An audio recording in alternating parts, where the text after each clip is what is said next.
আজকে এসেছে রাকেশ মামু দেশে থেকে এসে ভাবলো যে দেশে আমি কত সুন্দর এনজয় করেছিলাম, এখানে আবার চলে এলাম জেলখানার মধ্যে। দোকান থেকে ঘর, ঘর থেকে দোকান, এই করতে হবে সারা দিনটা আমাদেরকে।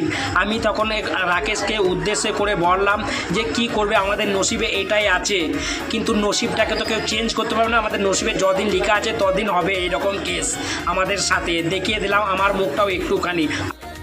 আমাদেরকে ভাত খেতে ডাকার পরে দেখছি আমাদেরকে এখনও ভাত দেয় নাই, চিটিং করলাম।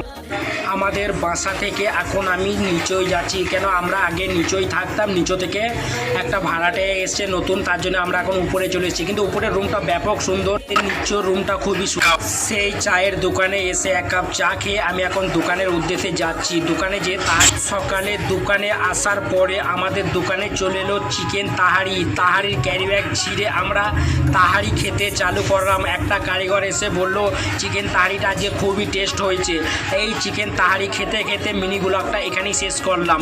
চ্যানেলটাকে সাবস্ক্রাইব করে দিও।